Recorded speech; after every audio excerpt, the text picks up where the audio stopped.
Habang tumatagal ay mas nagiging advanced pa lalo ang teknolohiya ngayon pagdating sa mga pangunahing gamit at lalo na din sa mga transportasyon. Ang paglabas ng bagong modelo na naman ng Yamaha, isang motorsiklong scooter na posibleng makasama sa pagpipilian nating motorsiklo sa susunod na taon. Kung ikaw ay nagpaplano pa lamang kumuha o magkaroon ng isang bagong motorsiklo, ay mas maiging malaman mo rin ito.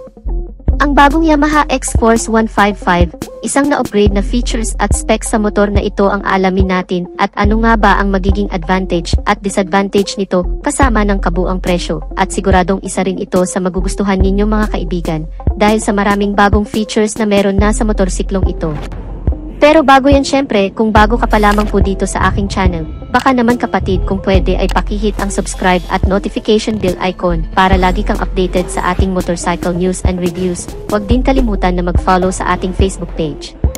Inilabas ang bagong modelo ng Yamaha X-Force 155 sa Japanese market kamakailan lang. Ang pagsibol ng makabagong henerasyon ng isang motorsiklo na kung saan ay ipinapakilala na may makabagong youthful design na kalakip ay makabagong features na para sa mga kabataan ngayon. Ang Yamaha X-Force 155 2023 model.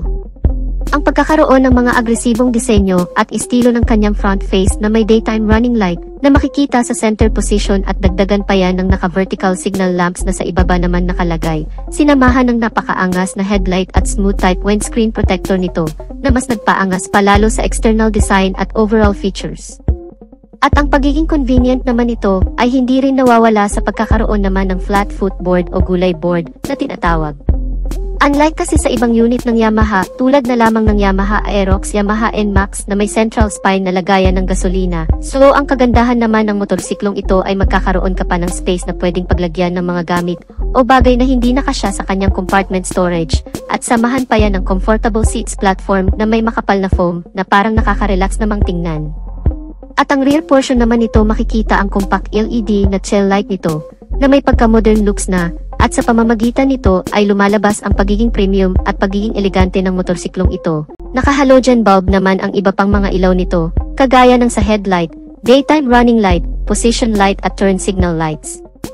In terms naman sa mga features pa na meron sa motorsiklong ito, ang instrument cluster ng motorsiklong ito ay naka-LCD display. Ang kagandahan naman nito ay may kasama na itong Bluetooth connectivity, na kung saan ay pwede mong i-connecta ang cellphone mo dito, lalo na kapag ikaw ay nagda-drive at may inaasahan kang importanteng tawag or text message, ay mas mabilis mo makikita ang notification sa screen ng instrument cluster nito kapag may na-receive na call or text ang cellphone mo. Kaya mas magiging kampante ka na wala kang mamimiss na mahalagang bagay o mensahe mula sa cellphone mo.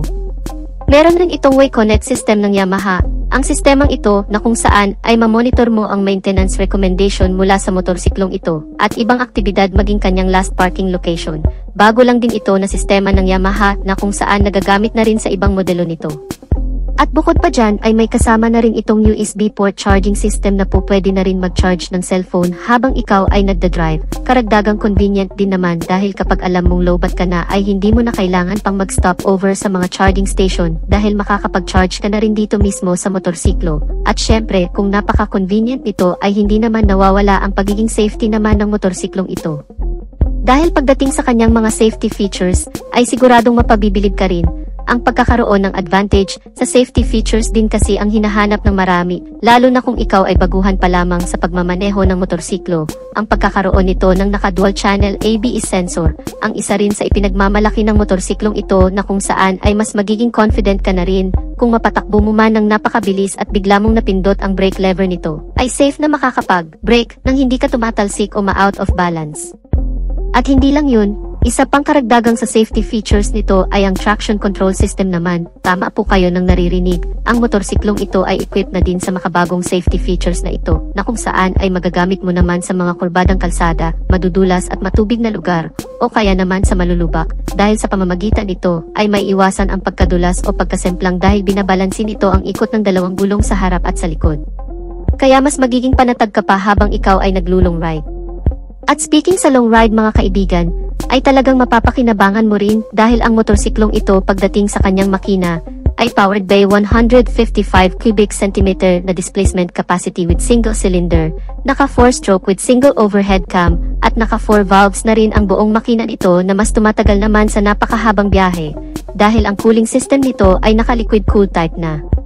At syempre, hindi pa rin mawawala ang Blue Core technology, at ang VVA o Variable Valve Actuation, na kung saan ay pinapaganda pa lalo ang takbo ng makina at mas pinapatipid na rin ang pagkonsumo sa gas. Ang makina ng motorsiklong ito ay dinagdagan na rin ng isa pang feature na ESG o Smart Motor Generator, na ang ibig sabihin ay mas tahimik at smooth na ang andar ng makina nito, na hindi na rin maingay ang ugong, at isa pa sa kagandahan ng scooter na ito ay hindi na rin ito mausok, kaya eco-friendly na rin talaga. Naka CVT transmission with variable speed, at may full tank capacity na 6.1 liters na hindi ka na rin bibitinin kahit ibiyahe naman ito ng hanggang 6 na oras na walang hintuan, dahil naka fuel injected type ang fuel system, ay may katipiran na rin naman ang fuel consumption.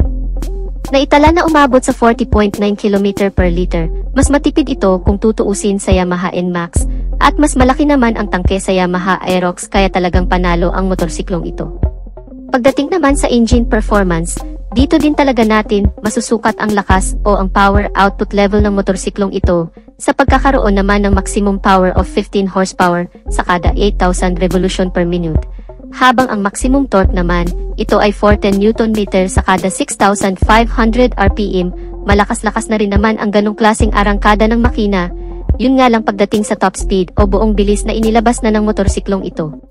Batay na rin sa ilang pagsusuri at test drive na ginawa ng Yamaha, ito ay umaabot sa bilis na 120 km per hour, o halos kapantay lang din ng bilis ng Yamaha Aerox. Para naman sa ilang specs na meron pa sa motorsiklong ito, pagdating sa kanyang chassis and suspensions, ang front suspensions nito ay naka-telescopic fork, habang ang rear suspension naman nito ay naka-swing arm with dual shock absorber. Hindi pa man natin nagagamit ang motorsiklong ito, pero sa tingin ko, base na rin sa experience sa paggamit ng ilang motorsiklo ng Yamaha, tulad na lamang ng Aerox at NMAX, ay mukhang maganda na rin naman ang shock response o laro ng suspensions nito. Kung madadaan mo man sa malulubak mahahumps, sa tingin ko ay hindi na rin naman ganun katagtag, at syempre dahil nga sa Yamaha brand ito, ay makasisiguro ka na rin naman sa pagiging matatag, dekalidad, maaasahan ang suspensions ng motorsiklong ito. Ang mga gulong nito ay may sukat sa front na 120/70R13, habang ang rear tire size naman nito ay 130/70R13. Naka-alloy wheel at naka-tubeless na ang mga gulong. Pagdating naman sa braking system nito, ang front brake nito ay naka-hydraulic single disc brake with piston caliper brake na may ABS sensor, at ang rear brake naman nito ay naka-hydraulic single disc brake na rin with piston caliper brake na may kasama na ring anti-lock braking system. Ang ilan pa sa mga features na meron sa motorsiklong ito, tulad na lamang ng idling stop system, passing light switch, side stand engine cut-off switch at engine check warning. Malawak na rin ang underseat compartment storage, na may capacity naman na 23.4 liters na kasyang-kasya naman dito ang full face helmet, at meron na rin itong retractable hook na kasama, na po pwede mong pagsabitan ng ilang bagay. Mayroon na rin itong bulsa sa may console panel, at hindi ka na rin mahihirapan kapag ikaw ay magpapagasolina, dahil nasa labas na lang din ang fuel access nito o lagayan ng gasolina, na mas advisable naman ito kung gagamitin mo pang deliver, dahil hindi mo na kailangan pang bumaba ng motorsiklo at tanggalin kung sakali mang may karga-karga sa likuran, dahil nasa harapan na mismo ang lagayan ng gasolina nito. Para naman sa dimensions and capacity, ang buong haba ng motorsiklong ito ay nasa 1,895 mm, may kabuang lapad ito na 760 mm, at may kabuang taas naman na 1,120 mm. Ang ground clearance nito ay 125 mm na may wheelbase size na 1,340 mm. May kabuang taas naman ang upuan nito na umaabot sa 815 mm. Medyo may kataasan, kaya siguro ang tansya ko dito ay kakayanin itong abutin ng hanggang sa 5'3" pataas, so challenging na lang siguro kapag hindi umabot ang height mo dito. Ang buong timbang ng motorsiklong ito ay nasa 130 kilograms. May kabigatan din talaga compare sa other motorcycle scooters.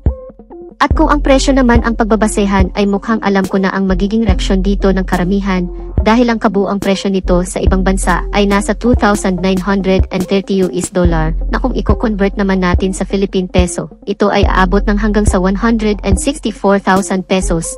Yan ay estimated pa lamang at hindi pa yan ang totoong basihan. Available naman ito sa 4 na color variation. Ito ang Cold in White, Night Titanium Black, Sandstorm Green, at Meteorite Gray. Sa totoo lang mga kamoto, ito ay inilabas pa lamang talaga sa bansang India, bansang Taiwan, at sa bansang Japan, at sana ay dadalhin na rin sa ibang bansa pa sa Asia. And hopefully, sana dalhin din talaga ito dito sa bansa, kasi sa tingin ko ay medyo nahuli, at naungusan na ang Yamaha pagdating sa upgrade ng mga motorsiklo, kaya mas maganda rin sana kung dalhin talaga itong Yamaha X-Force 155 dito sa Pilipinas. So wala pang malinaw na detalye o anumang details na nagmula sa Yamaha kung talagang dadalhin ito dito sa bansang Pilipinas. So dito na natin tatapusin ang video natin mga ka-Wizard Moto. Sana nagustuhan ninyo ang video, at kung nagustuhan nyo ay pakipindot ang like button bilang suporta na rin sa ating channel, at sa mga hindi pa nakasubscribe ay inaanyayahan ko kayo kapatid na mag-subscribe sa aking channel, para lagi tayong updated sa mga videos na i-upload ko pa. Maraming salamat sa walang sawang pagsuporta. Ride safe and God bless.